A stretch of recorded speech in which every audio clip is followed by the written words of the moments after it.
the con is that they're very stringent about ASME documentation for the boiler, insurance records, that kind of stuff. Lots of paperwork. Paperwork.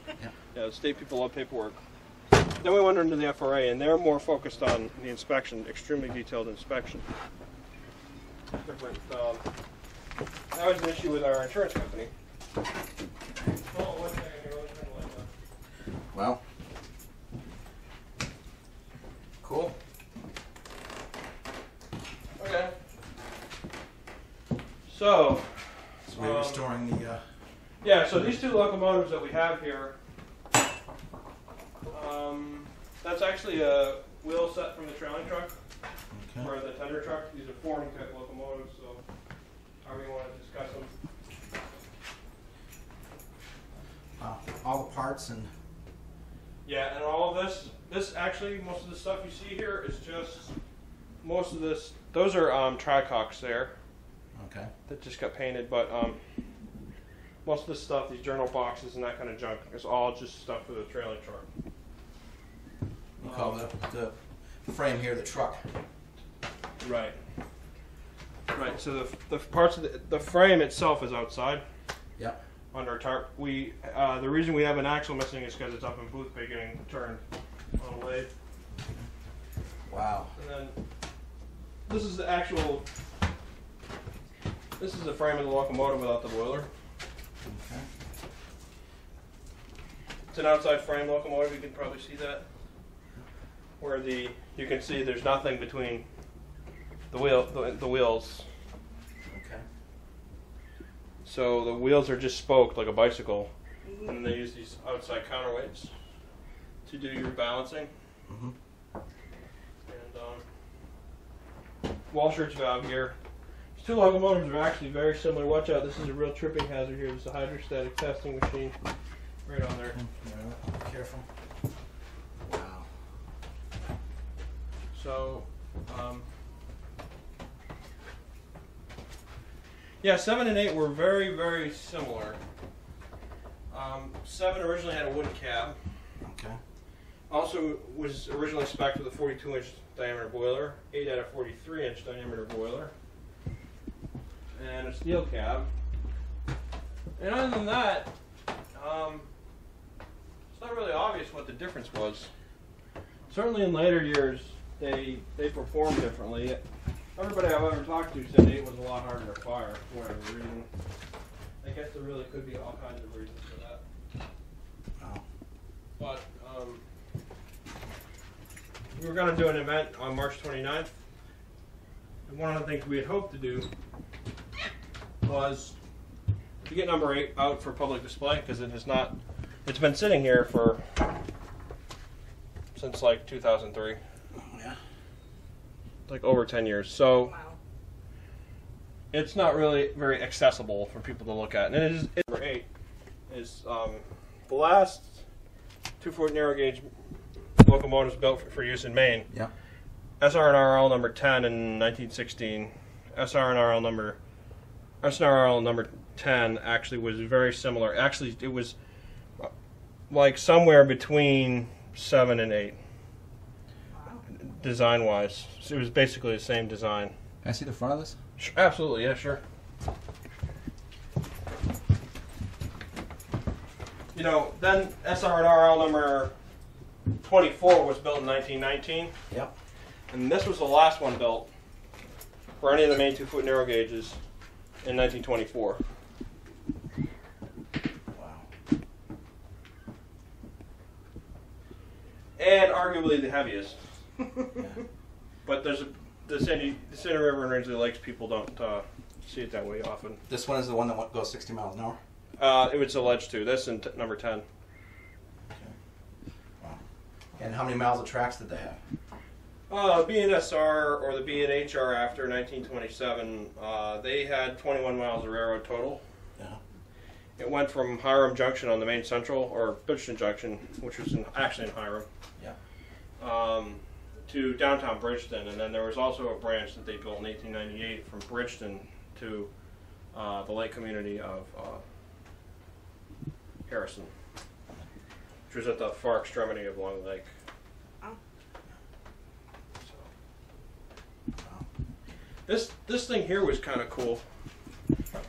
There was a steam valve on the other side. What it was, you took that handle and dialed it back and turned it sideways. Yeah. Yeah. And it would probably even, it works. What, you know, and what it was is it's a, the way the front ends are set up in these, it's hard to show you what engines we have in here, but there's a cinder screen. Yep. That makes it so that you don't set the wilderness on fire, which on early engines, of course, you saw that in the giant conical stack. Yeah. There was a cinder screen up there. Yeah. Spark screen, which, you know, perform the same purpose. But and later coal-fired engines are actually still as a screen. Yeah. It's just it lies about like this. As you look at the it's a big boiler. Yeah. Yeah. So of course this area here actually isn't the boiler. It's really just it's where your draft is coming up. You got a blast pipe nozzle. You have a petticoat pipe, Yep. and the combustion air is coming through the tubes, and all that stuff mixes. So at any rate, what happens is that the cinders and ash that come through the tubes that get stopped by the mesh screen accumulate in the bottom.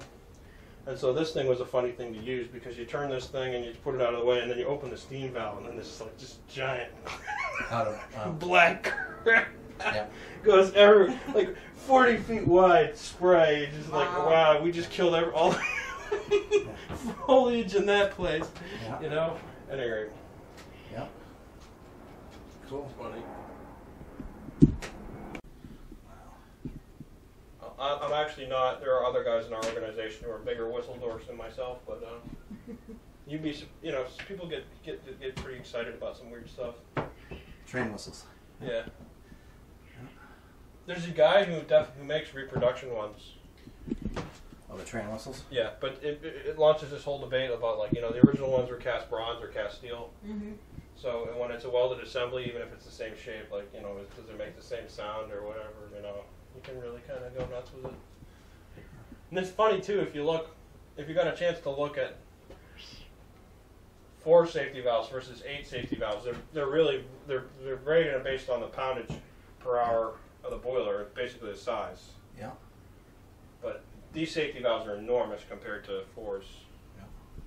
But it's interesting. I mean, at Edaville they ran these in the winter, and they probably paid for themselves because they were running 13-car trains with them. Uh-huh. And so, I mean, you could have 600 people on each train. Mm-hmm.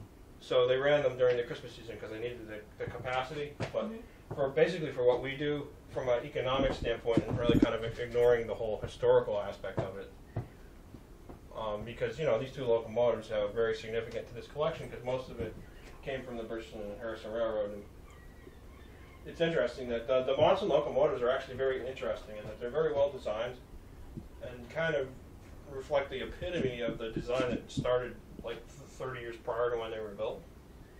So, that's sort of interesting from a historical standpoint too, but very little of the Monson Railroad stuff survived, so. Well, it's good that you have the museum here.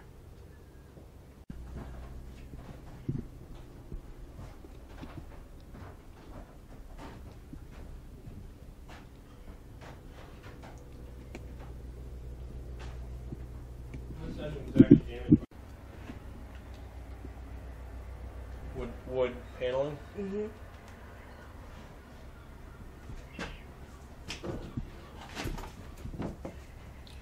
So it'll look nice when it's done. And we also want to do, I don't know if we're going to do birch plywood or what we're going to do, but this guy's with bolt heads. We'll probably we won't do anything with the steel here. Vandals burned this thing down. Yeah, I mean, they only damaged, unfortunately, the original historic tank. Now, historic tanks are kind of useless because they have holes in them and they don't. If you've got the original one from when it was built, it probably doesn't hold water anymore. Yeah. The only thing you can. But it's nice to have a historic background. It is nice, but what they things that's A little stove to keep you warm. yeah, somebody brought that in. It helps. It really. What's interesting about that is that those are actual hot rivets. that we bought the dies and stuff to do. So a lot of places, for cost reasons, just don't bother to put rivets back into stuff that was originally riveted. Yep. On that scale, they're not really that hard to do. We had a little furnace that one of our guys made. Cool. And you put the rivet in from the outside. We have one guy who's kind of a smaller guy who got the evolving job of being the guy who has to do the. On the rivet on this side? Yeah, he does the hammering from inside. Yep. And like above 80 degrees, like that's just not happening because it just gets ridiculously hot. It's gonna be in there. Yeah. No, but we basically driven most of the rivet to your angle iron inside. That's how they really did it. Structurally, it's going to be mostly riveted. So that's interesting. What a lot of places will do is they'll get the steel bent in the right shape, but then they'll just weld it all together. And then usually just grind it off so it's smooth.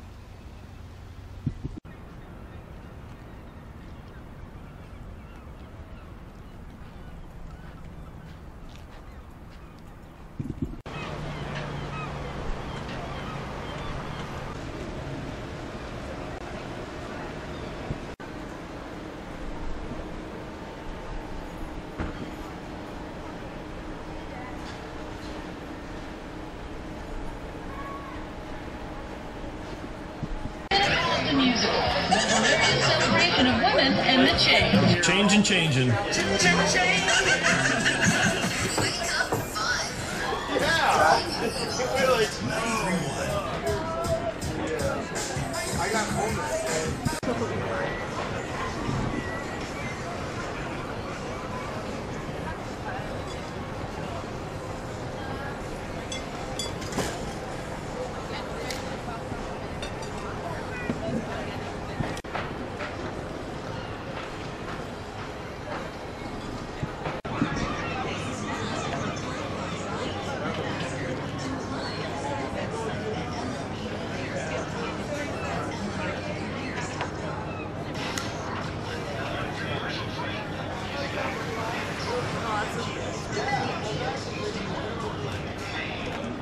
It's like just the inner line of the shell.